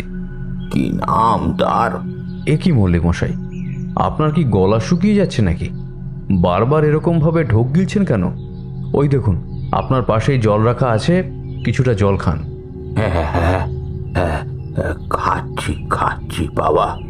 আচ্ছা মল্লিক মশাই, কমলিনী নামের কাউকে কি আপনি চেনেন? পরের দিন সকাল হলে মল্লিক মশাই আমার কক্ষে এলেন। আমি তাকে তলব দিয়েছিলাম। কথাবার্তা বলতে বলতে বুঝতে পারলাম যে তিনি অত্যন্ত ঘাবড়ে যাচ্ছেন। কিছুটা জল খেতে বলায় তিনি জল পান করছিলেন। ঠিক এই রকম সময় কমলিনীর নাম করতেই রীতিমতো বিষম খেলেন। এ কি মল্লিক মশাই, আপনি যে কমলিনীর নাম শুনে ভীষণ ঘাবড়ে গেলেন? আচ্ছা, আপনি কি কমলিনী নামের কাউকে সত্যিই চেনেন? না বাবা তারানাথ, আমি ওই নামে কাউকে চিনি না। কমলিনী নামে কেউ কোনোদিন আমাদের পরিবারে ছিল না। আমি বুঝতে পারছি না তুমি কার কথা ঠিক বলছো। তারানাথ, তারা তুমি যেভাবেই হোক এই অশুভ অতৃপ্ত আত্মার হাত থেকে আমাদের রক্ষা করো বাবা। বিনিময়ে তুমি যত পারিশ্রমিকই চাও না কেন, আমি নিজে তা তোমায় দেব। শুধুমাত্র এই আত্মার হাত থেকে আমাদের মুক্তি দাও। দেখুন মল্লিক মশাই, আপনি খুব ভালোভাবেই জানেন যে আমি পারিশ্রমিক কিংবা অন্য কোনো উপঢৌকনের লোভে কাজ করি না। সুতরাং পারিশ্রমিকের লোভ দেখিয়ে আমায় দিয়ে কোনো কার্য হাসিল করানো যায় না কখনোই, সেটা আপনি জানবেন। আচ্ছা বেশ, আপনি এখন আসতে পারেন। আপনার থেকে আমার যা কিছু জানার ছিল আমি তা ইতিমধ্যেই জেনে গিয়েছি। মল্লিক মশাই এবার উঠে দাঁড়িয়ে সোজা বেরিয়ে গেলেন কক্ষের ভিতর থেকে। আমি দেখলাম তার মুখমণ্ডল জুড়ে শ্রাবণের ঘন মেঘের মতো কেমন যেন একটা কালো দুশ্চিন্তা মেঘ ঘনিয়ে এসেছে। আমি পরিষ্কার বুঝতে পারলাম যে মল্লিক বাড়ির প্রধান কর্তা তথা পার্থপ্রতিম মল্লিক আমার কাছ থেকে কিছু একটা গোপন করলেন। আমার মন বলছিল তিনি কমলিনীকে চেনেন কিংবা কমলিনী সম্পর্কে অনেক কিছু জানেন, যা আমাকে বললেন না কোনো এক অজ্ঞাত কারণে। তবে সেই কারণটি আমাকে খুঁজে বের করতেই হতো, তা না হলে এই রহস্য আমার কাছে রহস্যই রয়ে যেত। সেই দিনই আমি মল্লিক মশাইয়ের কাছ থেকে বিদায় নিয়ে বেরিয়ে এলাম। তাকে বললাম ওই অতৃপ্ত আত্মার বিনাশ ঘটানোর জন্য আমার কিছু প্রাচীন পুঁথি গ্রন্থের প্রয়োজন, যে পুঁথি রয়েছে আমার গৃহে। তাই আমাকে একটিবার ঘর থেকে সেই সমস্ত পুঁথি নিয়ে আসতে হবে। মল্লিক মশাই এক প্রকার বাধ্য হয়ে আমায় বিদায় দিলেন।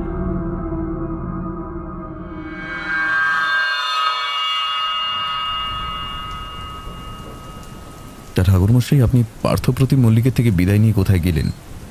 আপনি যে আপনার বাড়িতে আসেনি তা আমি বিলক্ষণ বুঝতে পারছি, তাই জন্যই এই প্রশ্ন করলাম আর কি। আমার প্রশ্নে ঠাকুরমশাইয়ের মুখমণ্ডল জুড়ে অদ্ভুত হাসি ফুটে উঠল। তিনি আমার দিকে অত্যন্ত প্রসন্ন দৃষ্টিতে তাকালেন এবং মৃদু হেসে বললেন, বাহ বিভূতি, তুমি তো দেখছি আমার সম্বন্ধে একেবারে সঠিক ধারণা করেছো হে। তা তুমি বুঝতে পারলে কি করে যে আমি বাড়ি আসার জন্য কখনোই মল্লিক মশাইয়ের কাছ থেকে বিদায় নিইনি? আমার এই বিদায় নেওয়ার পেছনে অন্য কোনো কারণ ছিল। এতদিন ধরে আপনার সঙ্গে মেলামেশা করছি ঠাকুরমশাই, আপনার সম্বন্ধে আমার পক্ষে ধারণা করা তেমন কঠিন খুব একটা বিষয় নয়। হ্যাঁ, একেবারে যথার্থ ধারণা করেছো বটে। সত্যি তোমার বুদ্ধির প্রশংসা করতেই হয়। যাই হোক, যা বলছিলাম, তো মল্লিক বাড়ি ছেড়ে বেরিয়ে এসে আমি দিনাজপুর গ্রামের বিভিন্ন মানুষের কাছ থেকে কমলিনীর মুখ সম্বন্ধে জিজ্ঞাসাবাদ করতে আরম্ভ করলাম। তোমাদের তো আগেই বলেছি যে মল্লিক মশাইয়ের চোখের মুখের অমন ধারা অভিব্যক্তি দেখে আমি পরিকল্পনা বুঝতে পেরেছিলাম তিনি কমলিনীর সম্বন্ধে অনেক কিছু জানেন যা আমার থেকে লুকিয়ে গিয়েছেন। তাই আমাকে গ্রামবাসীর সাহায্য নিতেই হলো। ঠিক যেরকম আন্দাজ করেছিলাম বাস্তবে তাই হলো। গ্রামবাসীরা কমলিনীর সম্বন্ধে আমায় এমন কিছু তথ্য দিল যা শুনে আমার পায়ের তলার মাটি বুঝি কেঁপে উঠল। আমি ভাবতেও পারিনি যে কমলিনীর সম্বন্ধে এরকম কিছু আমি জানতে পারবো বলে। সব কিছু জানার পর গ্রামের মানুষদের উদ্দেশ্যে আমি জিজ্ঞাসা করলাম, আচ্ছা, কমলিনীর বাপের বাড়ির ঠিকানাখানা কি আমায় বলতে পারবেন? আমার ভীষণ প্রয়োজন রয়েছে সেখানে যাওয়ার। হ্যাঁ, তা তো বলতেই পারি, কিন্তু আপনি কমলিনী সম্পর্কে এত কিছু জানতে চাইছেন, তা কি কারণ? আগে আমার নাম তারানাথ চক্রবর্তী। আমার এক বিশেষ দরকার রয়েছে, সেই কারণেই কমলিনীর সম্পর্কে এত কিছু জানছি। যদি দয়া করে কমলিনীর বাপের বাড়ির ঠিকানাখানা বলেন তাহলে সত্যিই বড় উপকৃত হই। কমলিনীর বাপের বাড়ির গ্রামের নাম হচ্ছে গিয়ে বাতাসপুর। এখান থেকে একেবারে দক্ষিণমুখী বরাবর হাঁটলে সে গ্রাম পড়বে। তবে আমাদের এই দিনাজপুর গ্রাম থেকে বাতাসপুরের দূরত্ব নেহাত মন্দ নয়। আপনি যদি হেঁটে এসে তাই যেতে চান তাহলে প্রায় সন্ধ্যা ঘনায় যাবে এখন। আপনাকে অসংখ্য ধন্যবাদ এইভাবে আমাকে সাহায্য করার জন্য। সত্যি আপনি আমার বড় উপকার করলেন। আমি এখনই রওনা হচ্ছি বাতাসপুরের উদ্দেশ্যে। এই কথা বলে আমি দিনাজপুর ছেড়ে বেরিয়ে এলাম। বাতাসপুর গ্রামের উদ্দেশ্যে হাঁটতে আরম্ভ করলাম। বাতাসপুর এসে যখন পৌঁছালাম তখন রীতিমতো অপরাহ্নের আলো পুড়িয়ে সন্ধ্যার ঘন অন্ধকার নেমে এসেছে ধরিত্রীর উপর। সিদ্ধান্ত নিলাম আজকের রাতটা মাথা গোঁজার মতো কোনো একটা ঠাঁই রেখে তাতে আশ্রয় নিয়ে কাল সকাল হলেই আমি এখানকার স্থানীয় মানুষদের কাছে কমলিনীর বাপের বাড়ির ঠিকানা জেনে সেখানে যাব। তাছাড়াও বাতাসপুর গ্রামের মানুষেরাও আমার অনেক গুরুত্বপূর্ণ তথ্য দিতে পারবে এমনটাই আশা করা যায়। বাতাসপুর গ্রামের একটি ভগ্নপ্রায় পোড়ো মন্দিরের চাতালে উঠে এসে আমি রাত্রিবাসের সিদ্ধান্তও নিলাম। আমার সঙ্গে ঝোলার মধ্যে বেশ কিছু পাকা ফল ও শুকনো খাবার ছিল। সেই সবই যথেষ্ট আমার পক্ষে রাত কাটানোর জন্য।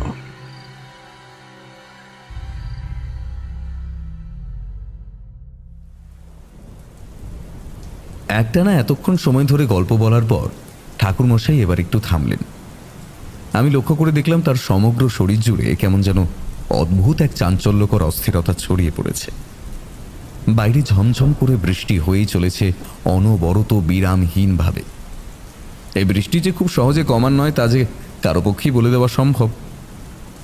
বাইরের ঘুটঘুটে অন্ধকারের মাত্রা এতটাই বেশি যে আমাদের মনে হচ্ছিল ঠাকুরমশাইয়ের বাড়ির বাইরে কেউ যেন নিশ্ছিদ্র কালো জমাট বাঁধা আধারের প্রাচীর তুলে দিয়েছে।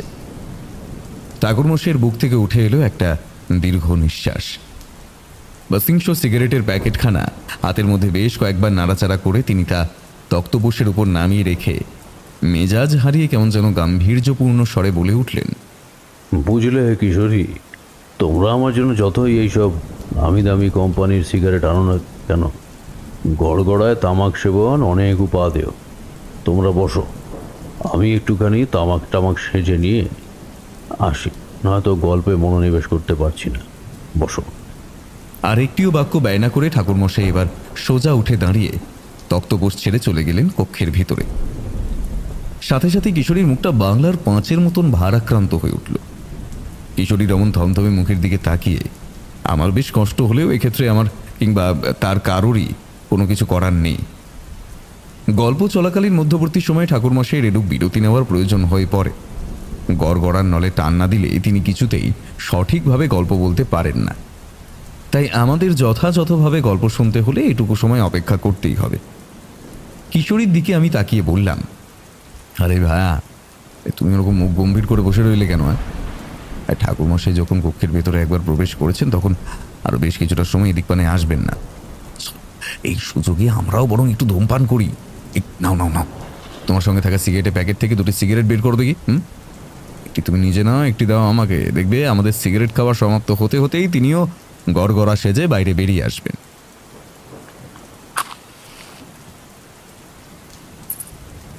কাকাবাবু, আপনারা আর একবার চা খাবেন? আমি কি আপনাদের জন্য একটু চা করে নিয়ে আসবো? আমাদের সিগারেট খাওয়া সমাপ্ত হলে আমরা অবশিষ্ট ফিল্টার 2টি মাছ উঠোনের জমা জলের মধ্যে ছুঁড়ে ফেলে দেওয়া মাত্রই রান্নাঘরের ভেতর থেকে ঠাকুরমশাইয়ের কন্যা চারি বাইরে বেরিয়ে এসে আমাদের উদ্দেশ্যে বলল কথাগুলো। চারির কথা শুনে কিশোরী লাফিয়ে বলে উঠল, হ্যাঁ হ্যাঁ চারিমা, তুমি বরং আমাদের জন্য 2 পেয়ালা চা করে নিয়ে এসো। মাথাটা কেমন যেন ধরে গেছে, একটু চা না খেলে কিছুতেই কমবে না। কিশোরীর কথা শুনে চারির মুখে সৌজন্যমূলক হাসি ফুটিয়ে পুনরায় চলে গেল রান্নাঘরের দিকে। ঠাকুরমশাই বেরিয়ে এলেন কক্ষের বাইরে। জ্বলন্ত গড়গড়া হাতে নিয়ে তক্তপোষের নিকটে এসে আমাদের মুখোমুখি যথাস্থানে বসে গড়গড়ার নলে মুখ ঠেকিয়ে লম্বা টান দিয়ে এক রাশ ধোঁয়া ছাড়লেন। কিশোরী তাকে গল্প বলার জন্য অনুরোধ করতেই যাচ্ছিল, কিন্তু তার পূর্বেই তিনি নিজে থেকেই বলতে আরম্ভ করলেন গল্পের পরবর্তী অংশ।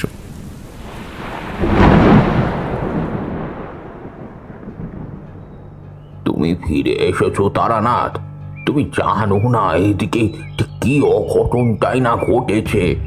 মল্লিক বাড়ির আর 5 জন সদস্যকে নৃশংসভাবে হত্যা করেছে ওই প্রেতাত্মা। এখন কেবলমাত্র আমরাই গুটি কয়েকজন মানুষ বেঁচে রয়েছি। তারানাথ, তারানাথ, আমি তোমার কাছে 2 হাত জোড়ে প্রার্থনা করছি, অনুরোধ জানাচ্ছি বাবা, তুমি যে করেই হোক না কেন আমাকে এবং আমার পরিবারের এই সমস্ত মানুষদের, এখনো জীবিত রয়েছে যারা, তাদের প্রাণ রক্ষা করো। ওই সাংঘাতিক প্রেতাত্মার হাত থেকে না হলে যে আমাদেরও শেষ করে দেবে। কমলিনীর বাপের বাড়ির গ্রাম বাতাসপুর থেকে ফিরে মল্লিক বাড়িতে এসে পা রাখা মাত্রই মল্লিক পরিবারের প্রধান কর্তা পার্থপ্রতিম বাবু আমার উদ্দেশ্যে কথাগুলো বললেন। দিনাজপুর গ্রামে প্রবেশ করে আমি খবর পেয়েছিলাম যে মল্লিক বাড়ির 3 জন সদস্যের মৃত্যুর পরেও মাত্র এই কিছু ঘন্টার মধ্যেই সেই পরিবারের আরও 5 জন মানুষ মারা গিয়েছে অস্বাভাবিকভাবে।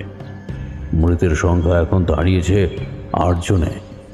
তবে এই একাধিক মানুষের এমন অস্বাভাবিক মৃত্যুর সংবাদ শুনে আমি একেবারেই অবাক হয়ে যাইনি। তীক্ষ্ণ দৃষ্টিতে মল্লিক মশাইয়ের দিকে তাকিয়ে চোয়াল শক্ত করে কঠিন সুরে বললাম, আচ্ছা মল্লিক মশাই, আপনি আমায় একটা প্রশ্নের উত্তর দিন তো। এই অতৃপ্ত আত্মাটি কেন কেবলমাত্র আপনার পরিবারের উপরই উপদ্রবটা করছে? কেন সে কেবলমাত্র আপনার পরিবারের সদস্যেরই প্রাণ নিচ্ছে? কই, আপনাদের এই দিনাজপুর গ্রামে তো আর কোনো বাড়ির মানুষের সামান্যতম ক্ষতি সে করেনি। প্রাণ নেওয়া তো বহু দূরের কথা। আপনি কি আমার এই প্রশ্নের উত্তর দিতে পারবেন? আমার কথা শোনা মাত্রই মুহূর্তের মধ্যে মল্লিক মশাইয়ের চোখের মুখের অভিব্যক্তি বদলে গেল। আমি পরিষ্কার দেখলাম তার 2 চোখের কোণে যে জিনিসটা উঁকি মারছে তা ভয় ছাড়া আর অন্য কিছু নয়। চরম আতঙ্কগ্রস্ত হয়ে তিনি কম্পমান স্বরে বহু কষ্টের সাথে বললেন, তোমার এই প্রশ্নের কোনো উত্তর আমার কাছে নেই তারানাথ। আমি জানি না এই প্রকৃত কারণ আসলে কি। কেন সে কেবলমাত্র আমার পরিবারকেই ধ্বংস করার কাজে উঠে পড়ে লেগেছে। আমি মেজাজ হারিয়ে চিৎকার করে উচ্চ কণ্ঠে বললাম, আলবাদ জানেন, আপনি সবটা জানেন, কেবলমাত্র আমার কাছ থেকে গোপন করার চেষ্টা করছেন। কিন্তু সেই প্রচেষ্টা করে আর বিন্দুমাত্র লাভ নেই, কারণ আমি ইতিমধ্যেই সব কিছু জেনে গিয়েছি। আপনার মতো একজন প্রবীণ মানুষের কাছে এই রকম মিথ্যাচার একেবারেই আশা করা যায় না। অবশ্য আপনি এবং আপনার সমগ্র পরিবার যে অপরাধ করেছেন একটি নিরীহ মেয়ের উপর, সেই অপরাধের কাছে সামান্য 2-1টা মিথ্যা কথা বলা তেমন কোনো গুরুতর বিষয় নয়। মল্লিক মশাই, আপনার মনে আছে হয়তো আমি আপনাকে সেদিন জিজ্ঞাসা করেছিলাম কমলিনীর ব্যাপারে।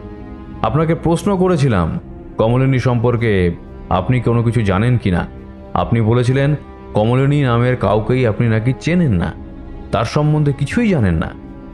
এত সহজে নিজের পুত্রবধূকে আপনি ভুলে গেলেন মল্লিক মশাই?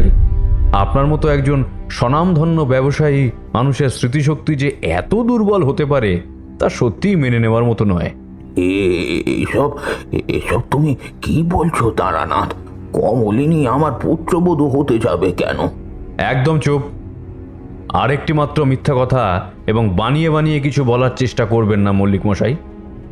আপনি চেয়েছিলেন আমার কাছ থেকে আসল সত্যিটা গোপন করে আমাকে কাজে লাগিয়ে কমলিনীর আত্মাকে ধ্বংস করার, কিন্তু আর তা তো হওয়ার নয়।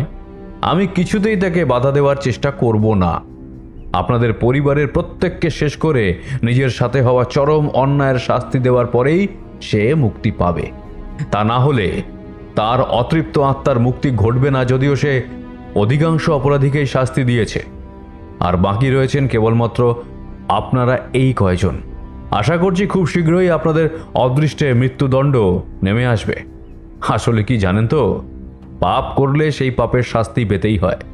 কর্মফল ভোগ করার হাত থেকে কারো রেহাই মেলে না, আপনারাও রেহাই পাবেন না। আমি আপনাদের গ্রামের মানুষের সাথে কথা বলে জানতে পেরেছি যে কমলিনী ছিল আপনার মেজ ছেলে জয়প্রকাশের বিবাহিতা স্ত্রী। কমলিনীর বাপের বাড়ি বাতাসপুরে। আমি সেখানকার ঠিকানা জেনে বাতাসপুরে গ্রামেও গিয়েছিলাম। সমস্ত তথ্য সেখান থেকে সংগ্রহ করে তবেই ফিরে এসেছি। আমি যে আপনাকে বলেছিলাম আমি আপনার গৃহে যাচ্ছি একখানি প্রাচীন পুঁথি গ্রন্থ আনার কাজে, সে কথা ছিল সম্পূর্ণ মিথ্যা। আমি সেই দিনই বুঝতে পেরেছিলাম যে আপনি আমার কাছ থেকে কোনো কিছু গোপন করছেন। তাই সে কথা বলে নিছকি বাহানা করে আমি আপনাদের বাড়ি থেকে বের হই এবং বাতাসপুরে গিয়ে পৌঁছাই। দিনাজপুর এবং বাতাসপুর গ্রামের মানুষদের সাথে কথা বলে আমি সবটা জানতে পারি। তুমি কি জানতে পেরেছো তারানাথ? আমি যা জেনেছি তা প্রথম থেকেই বর্ণনা করছি, শুনুন। আপনি দেখুন তো আমি কোনো কিছু ভুল বলছি কি না। আপনার মেজ ছেলের বউ কমলিনীর বাপের বাড়ি বাতাসপুরে গিয়ে আমি খোঁজখবর নিয়ে জানতে পারি যে তাদের পারিবারিক অবস্থা বরাবরই ভীষণ খারাপ ছিল। ছোটবেলাতেই কমলিনীর বাবা মারা যান। তারপর থেকে কমলিনীর বিধবা মা তাকে এবং তার আরও 2 দাদাকে বহু কষ্টে মানুষ করেন। বড় হলে কমলিনীর দাদারা বিবাহ করে ঘরে বউ নিয়ে এলে সেই বউদের 2 চোখের বিষ হয়ে ওঠে বাড়িতে বসে থাকা আইবুড়ো ননদ অর্থাৎ কমলিনী। 2 বৌদি দিবা নিশি কমলিনীকে নানানভাবে উঠতে বসতে কথা শোনাতো, খাবার নিয়ে খোঁটা দিত। সারা দিন ধরে হাড় ভাঙা পরিশ্রম করানোর পরেও 2 মুঠো খেতে দিয়ে নিদারুণ অপমান করত। কমলিনীর মা আপ্রাণ চেষ্টা করেছিলেন মেয়েকে বিয়ে দিয়ে ওই বিষাক্ত পরিবেশের মধ্যে থেকে তাকে বের করার। তিনি বুঝতে পেরেছিলেন কমলিনীকে দীর্ঘদিন ওই পরিবেশের মধ্যে রাখলে ওর 2 দাদা আর বৌদি মিলে মেয়েটাকে খাটিয়ে খাটিয়ে মেরে ফেলবে। এরপর কমলিনীর মায়ের সাথে পরিচয় হয় আপনাদের। কমলিনীর মায়ের এমন দুর্বলতার সুযোগ নিয়ে আপনি অর্থাৎ পার্থপ্রতিম মল্লিক বিপুল পরিমাণ অর্থের বিনিময়ে কমলিনীকে আপনাদের মেজ ছেলের বউ করে বাড়িতে নিয়ে আসেন। কমলিনীর বৃদ্ধা মা নিজের জীবনের অন্তিম সম্বল হিসেবে থাকা বেশ কিছু সোনার গহনা বিক্রি করে সেই সমস্ত অর্থ তুলে দেন আপনার হাতে। কিন্তু তিনি তখনও জানতেন না যে তার মেয়ের অদৃষ্টে আসলে ঠিক কি সাংঘাতিক ভয়াবহতা লেখা আছে। কমলিনীকে আপনার ছেলের বউ করে এই মল্লিক বাড়িতে নিয়ে এলেন ঠিকই, কিন্তু আপনাদের পরিবারের অধিকাংশ সদস্য, বিশেষ করে আপনার স্ত্রী, তাকে কিছুতেই মন থেকে ছেলের বউ হিসেবে মেনে নিতে পারলেন না। অবশ্য এর একমাত্র অন্যতম প্রধান কারণ ছিল কমলিনীদের আর্থিক দুরবস্থা। শ্বশুর ঘরে এসেও সেই নিরীহ জনম দুঃখিনী মেয়েটা একটু সুখের মুখ দেখতে পেল না। তার কপালে স্বামীর ভালোবাসা জুটল না। বুক ভরা আশা নিয়ে শ্বশুর বাড়িতে সংসার করতে এসে মেয়েটা শুধুই পেল লাঞ্ছনা, বঞ্চনা আর সীমাহীন অবমাননা। আপনাদের পরিবার থেকে বেশ কিছু কাজের লোককে ছাড়িয়ে দেওয়া হলো, আর সেই সমস্ত কাজের দায়িত্ব এসে পড়ল বাড়ির নতুন বউয়ের উপর। এই পরিবারের প্রত্যেকে তাকে দিয়ে যা খুশি তাই করাতো, উঠতে বসতে নানা রকমের কথাবার্তা শোনাতো। আসলে নরম মাটি পেলে সকলেই তো আঁচড় বসানোর চেষ্টা করে।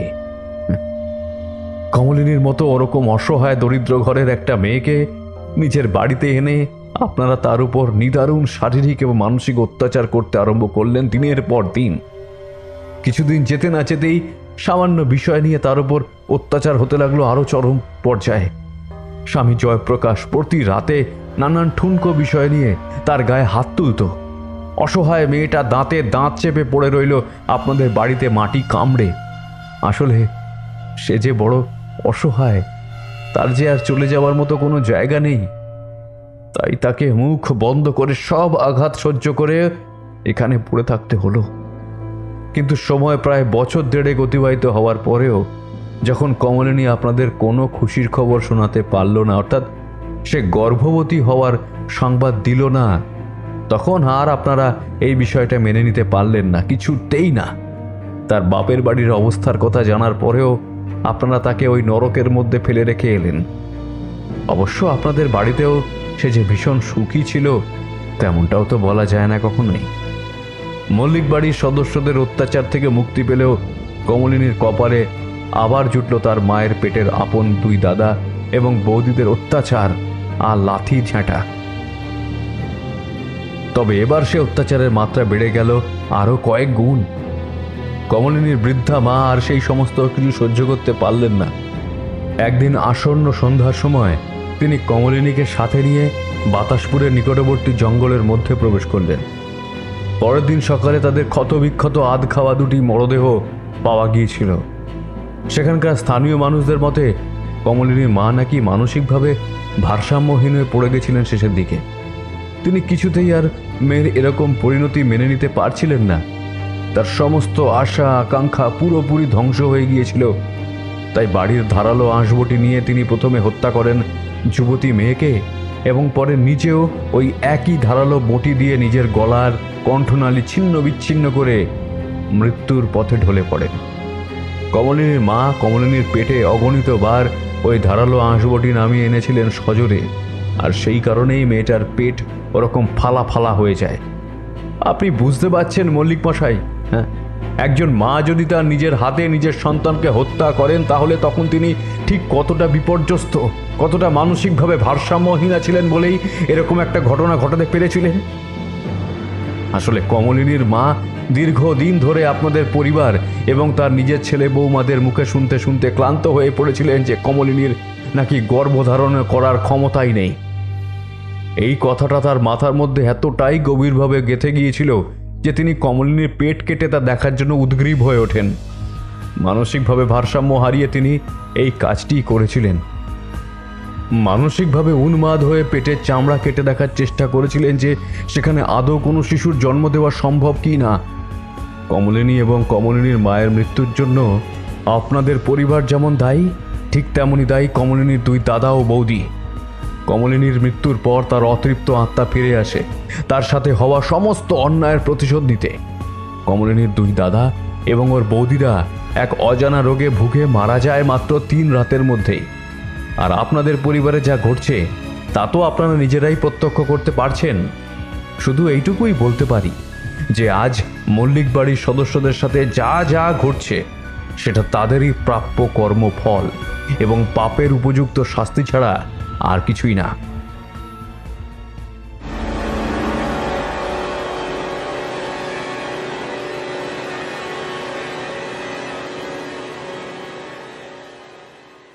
ঠাকুর মশাই এবার থামলেন। তার বুক ঠেলে উঠে এলো একটা দীর্ঘ নিঃশ্বাস। শ্বাসরুদ্ধকরভাবে তিনি কমলিনীর অতীতের ঘটনা বলছিলেন, আর আমরা তা মন্ত্রমুগ্ধের মতো চুপচাপ নির্বাক শ্রোতার ন্যায় শুনছিলাম। ঠাকুরমশাইয়ের বলা এই ঘটনার কথা শুনতে শুনতে আমার এক মুহূর্তের জন্য মনে হয়েছিল যে আমি বোধহয় বাকশক্তি হারিয়ে ফেলেছি। মুখ দিয়ে সামান্য টু শব্দটি করার ক্ষমতা পর্যন্ত আমার নেই। সত্যি কথা বলতে কমলিনীর ওরকম নিষ্ঠুর ভাগ্যের কথা জেনে আমার বড় কষ্ট হয়েছে।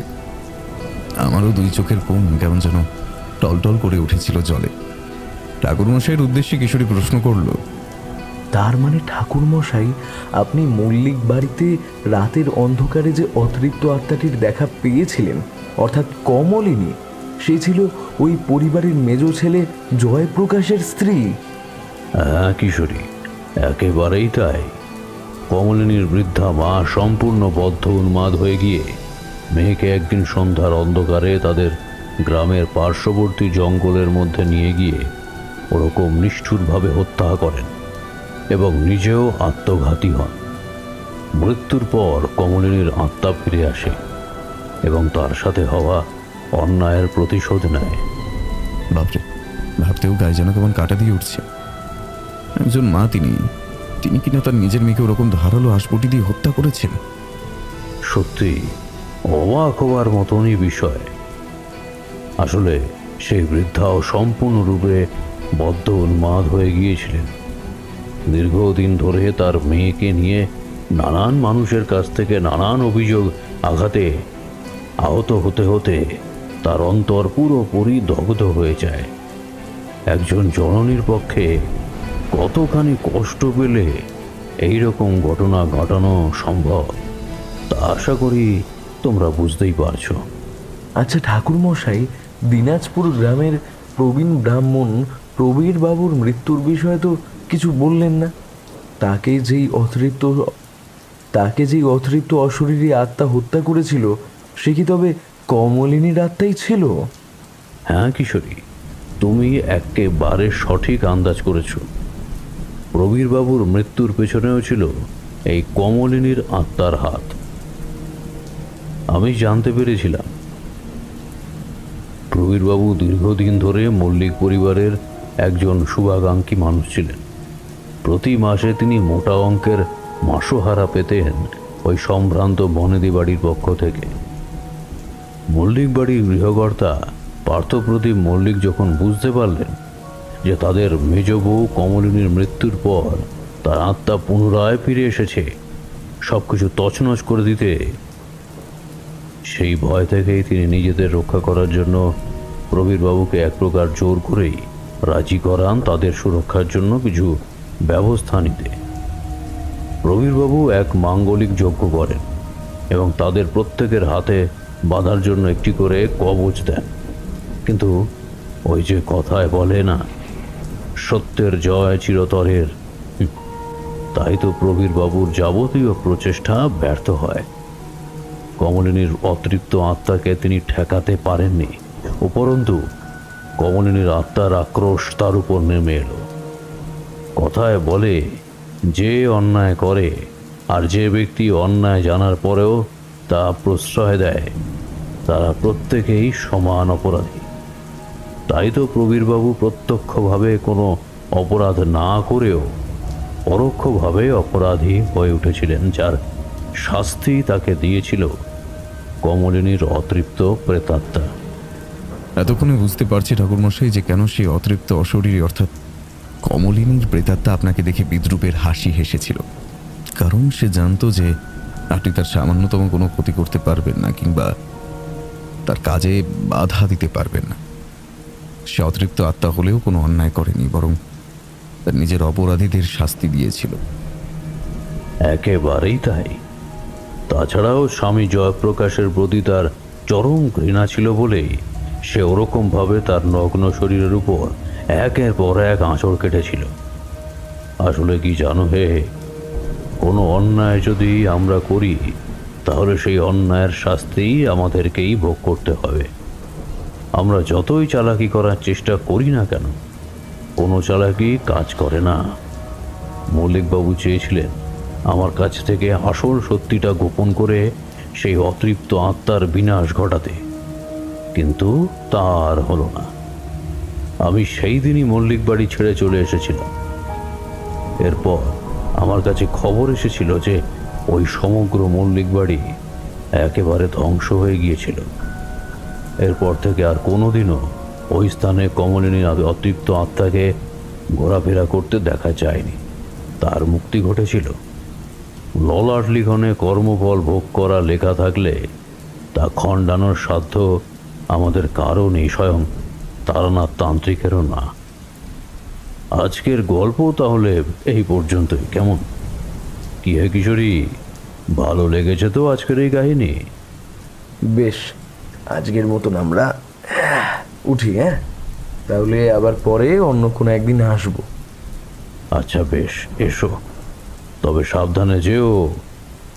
ঠাকুরমশাইয়ের কাছ থেকে বিদায় চেয়ে নিয়ে আমি আর কিশোরী আমরা দুই বন্ধু মিলে ছাতা মাথায় দিয়ে জল জমা রাস্তার বুকে অন্ধকারাচ্ছন্ন পরিবেশের মধ্যে হাঁটতে আরম্ভ করলাম আমাদের নিজ গন্তব্যের উদ্দেশ্যে।